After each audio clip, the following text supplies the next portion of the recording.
Now that we've gone over the basics of opening and funding an account, as well as the different order types, let's go over how to use those different order types to manage your risks, as well as the cardinal rules when margin trading. The first cardinal rule is start with a low leverage. I recommend 1, 2, 3, or 5 to start out with.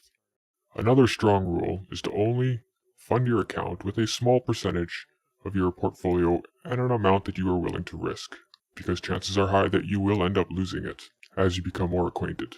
Once you've funded your account with an appropriate amount, I recommend to start opening trades that are only 3 to 5% of your entire portfolio. In this case on the testnet, I have half a Bitcoin.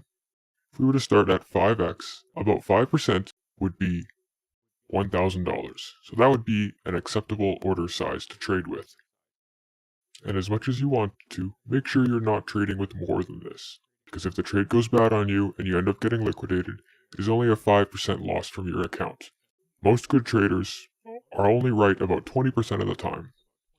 So if you can make your losses small and let your profits run, in the end you will have made more than you have lost. Another good tip is to place your stop losses at appropriate levels, and place your stop loss before you make the order. In this case, if we drop below this point here, I feel that the trend would be reversing, so I would want my stop loss just below that. So I'd go over to stop limit, set my order size, set my buy price, let's say $77.50.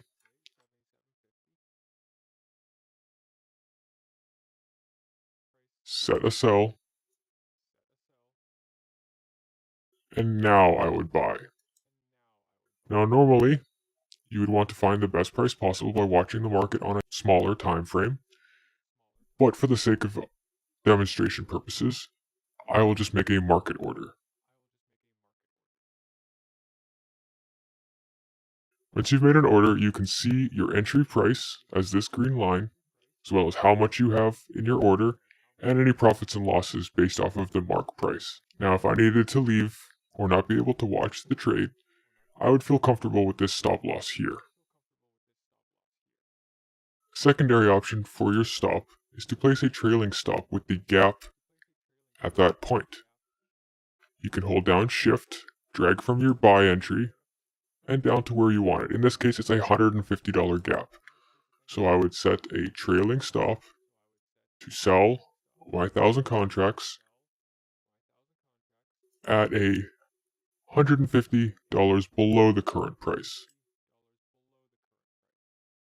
If the price were to rise up to here and then start falling, the trailing stop would be triggered about here, and you would make whatever percent that happens to be. So these are the very basics about setting up your account, funding it, the order types, and how to limit risk. Let's go over the risk limiting one more time.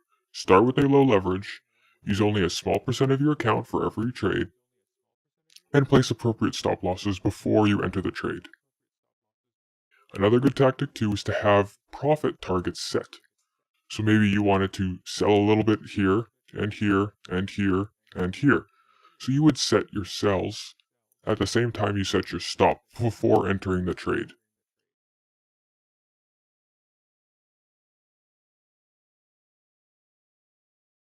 So that's it for me for this basic starter series. Happy trading and stay safe.